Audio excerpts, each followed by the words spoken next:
Vinheta na tela, você já sabe, é momento do Giro SP desembarcar hoje em Campinas, no interior de São Paulo, para conversar com o repórter Dário DJ.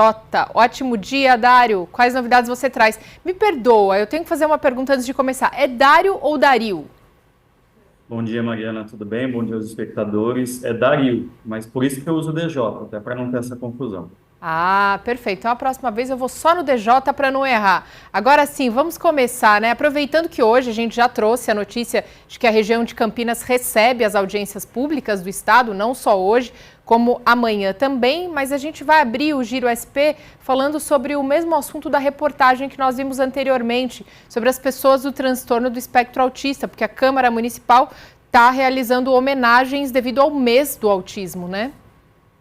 Isso, na verdade, a gente está indo até um pouco além de homenagem. Os vereadores estão discutindo e colocando em pauta uma série de projetos de lei sobre o tema. Então, ainda ontem à noite, por exemplo, foi aprovado, agora segue para a sanção do prefeito, um projeto que insere no Dia Municipal do Autismo, né, que é comemorado em 2 de abril, que insere atividades mais incisivas de inclusão, palestras sobre o tema, qualificação de profissionais da rede pública para lidar com pessoas que têm ideia e por aí afora. Tivemos recentemente um outro projeto, por exemplo, que criou o selo Amiga do Autista para empresas que promovem inclusão, etc. E, ao mesmo tempo, a gente também está trabalhando bastante na programação da TV, mostrando esses casos efetivos de inclusão. Então, levamos lá, por exemplo, recentemente, matérias com autistas que têm uma vida inclusa na sociedade. Por exemplo, um que está na faculdade fazendo tecnologia, um que trabalha numa empresa, né? Mostrando efetivamente que o autismo, conscientizando em especial, né, que é essa que é a ideia de todo esse mês, né, conscientizando as pessoas que o autismo em sendo detectado, ele pode ser normalmente revertido a níveis mais moderados, a níveis mais tranquilos, e a pessoa pode ser inserida na sociedade e viver uma vida como eu, como você, dentro, obviamente, das condições específicas dela. Imagino que a Câmara Municipal aí de Campinas tenha uma série de legislações sobre o tema também. A gente tem legislações já existentes, né?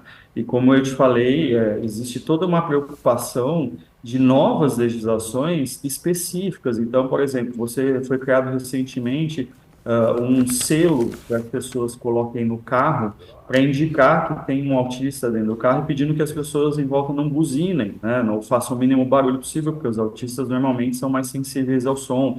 Tem um outro projeto tramitando na casa, bem até curioso, que estabelece que os parques de diversão que passem pelas cidades reservem a primeira hora de funcionamento para uma hora com som reduzido nos equipamentos, sem música, para que as crianças autistas possam ir e ter, aproveitar melhor os brinquedos sem serem afetados por todo aquele som mais alto, por exemplo.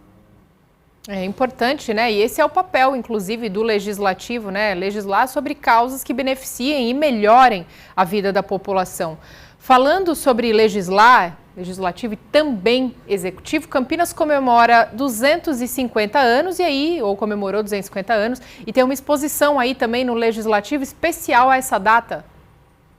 Isso, o aniversário da cidade, ele vai ser no dia 14 de julho, esse é o ano dos 250 anos. Então, a Câmara, tanto o Executivo quanto o Legislativo, prepararam uma série de atividades, né?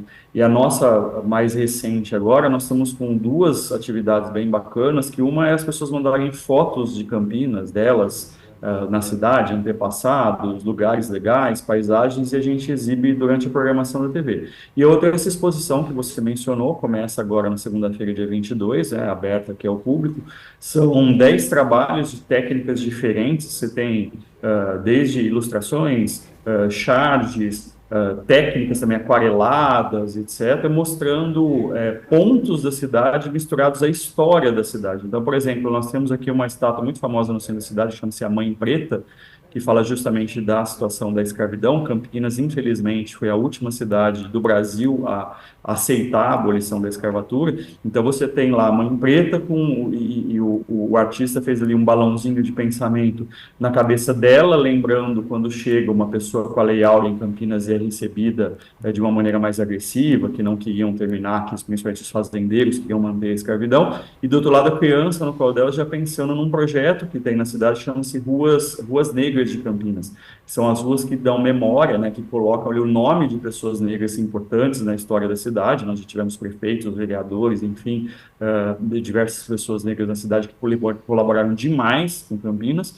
E o nome da rua contando a história dessa cidade. Então, essa exposição, ela, ao mesmo tempo em que tem um lado artístico muito bonito, os trabalhos são feitos por professores de uma escola chamada Pandora, alguns convidados, ao mesmo tempo ela reflete também a história da cidade e fala um pouquinho de como é a cidade de hoje, né? Sem referências por exemplo, aos times de futebol e esportes de maneira geral, às universidades, né? Unicamp, PUC, você tem referências ao ciclo do café e por aí afora. São trabalhos muito bonitos.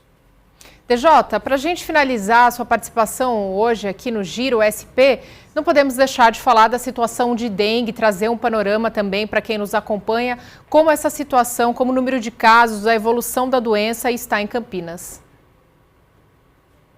Pois é, Mariana, infelizmente Campinas não deixa de refletir, né, o que acontece hoje em todo o Brasil. Nós chegamos ainda ontem, a um registro de mais de 55 mil casos e atingimos, infelizmente, a marca de 11 mortes, inclusive com uma criança de 10 anos. O que ocorre, assim, só para você ter uma ideia, é óbvio que é uma doença que varia muito com sazonalidade, varia muito com o clima, mas 55 mil casos significa que até esse mês de abril nós estamos 10 mil casos abaixo de todos a somatória do ano passado. Então, se a gente subir aí mais 10 mil casos, nós já atingiremos em pouco mais de 4 meses um ano inteiro de dengue. E aí há toda uma preocupação da prefeitura, da Câmara, do cidadão em si como um todo, de fazer campanhas de conscientização, de fazer ações nos bairros, conscientizar as pessoas mesmo, e principalmente conscientizar as pessoas também a procurar o médico quanto antes, porque tem muita gente que deixa para depois e a situação piora muito, né? Maravilha, DJ, muito obrigada aí pela sua participação no Giro SP de hoje, foi um prazer. Prazer foi meu, eu que agradeço, e um bom dia aí para todos, um bom restinho de semana para todo mundo. Ótimo dia para você também.